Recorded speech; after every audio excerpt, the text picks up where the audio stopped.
Give thanks to the roads. Yeah. Give thanks to the road. Yeah. Give thanks to the most, the most, the most, the most glorious, righteous, most high God, righteous Christo, us the team, righteous Christo, most high God.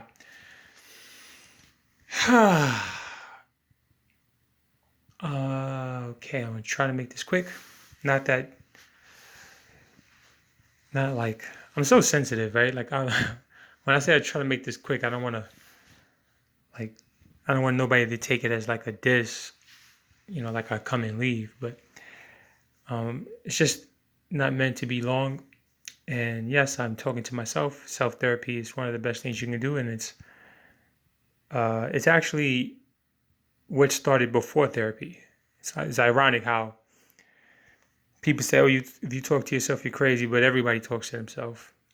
You know, it's one of those things where human beings like to sound more. They want to be more delusional than they are, right? Like they say, "Oh, don't do this," but then it's like, I'm not making excuses, or I'm not saying it's right or wrong, but it's like people say, "Don't do this, don't do that," but then it's like these are things that, if not all people, most people would do, and I'm not saying that. I'm not condoning anything. I'm just saying like you want to understand if you're being a little delusional, at least. Not that people don't try to strive for better, because you never know what might be delusional today could be totally believable or done the next minute, right? Like breaking records or Guinness Book of World Records, right? So anyway, look, since this is like common among the like among some of the technological philosophers today, maybe even some theologists today, people will say, I mean, look, I'm a creation of the Most High God. That's what makes me a God, a sentient being, a human. And just creation, period, comes from the Most High God, right? So I don't want to sway anybody in any direction. It's just me speaking my mind. I just wanted to say, like, people say human beings are software. And I was watching this cat. I don't know if there was two cats. One was a kitten.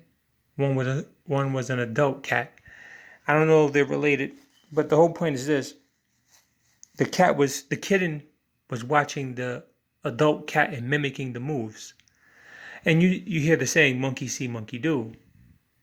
So I was thinking, like, some of these technological philosophers sometimes they theorize that human beings could be a form of technology.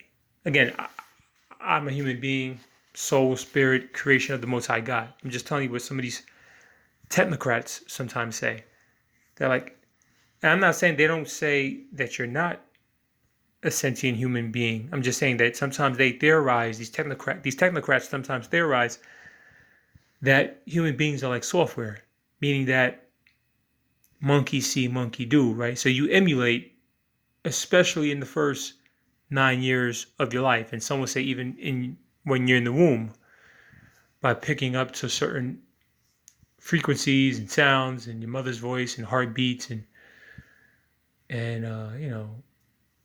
I mean, some people, again, this is again, I'm not trying to get too much into this. I'm not trying to sway people to believe in this, but I'm not preaching any type of doctrine. But some people would say like genetics is a form of um, hardware slash software, and that like you come out the womb emulating, right, for the most part.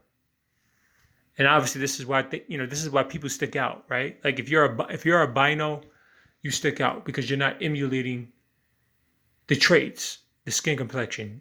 So that's one way. That's a hard way, right? But then there's also emulating culture. So if you come out and you're a boy and you grew up in the hood, the ghetto, whatever, but you like a different type of music. So let's say you grew up in the streets of New York. Now, if you grew up in a rough neighborhood, you might like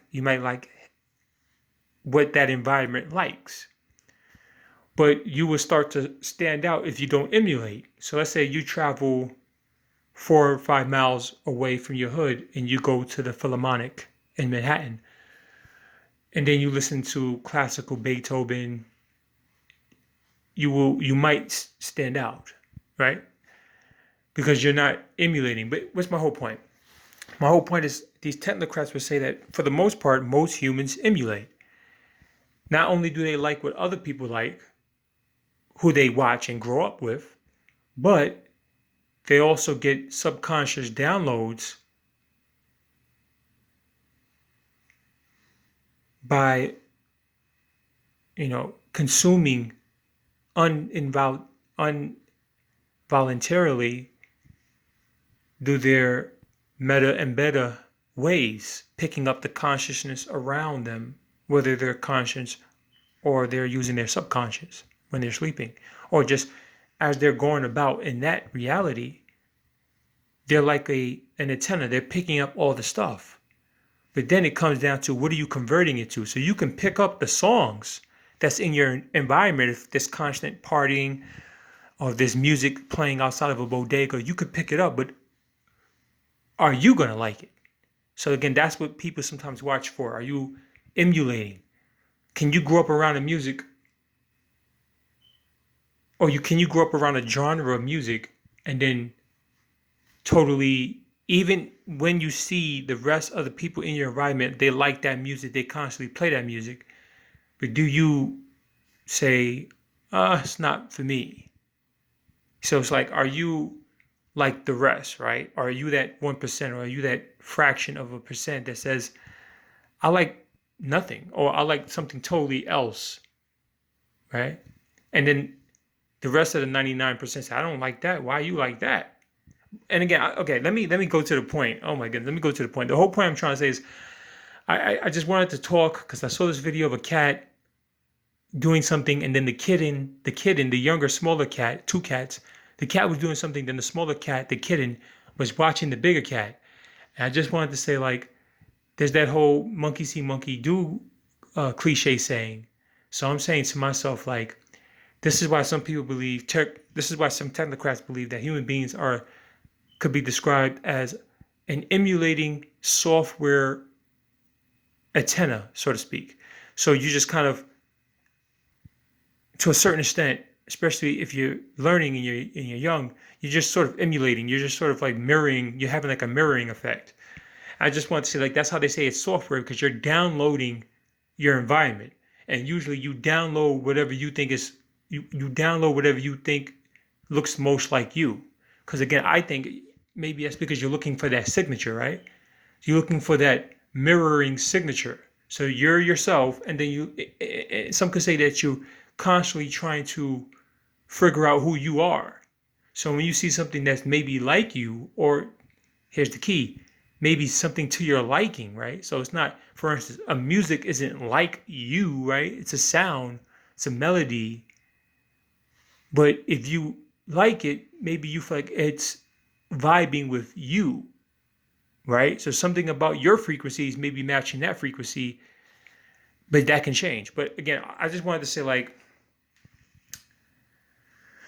wow, this really dragged kind of on here, but I just wanted to say, like, it's interesting because here's the point. Here's the point I'm trying to make here before I close this out. And again, God bless for everybody, but no buts, but God bless for everybody, and appreciate time because it's precious.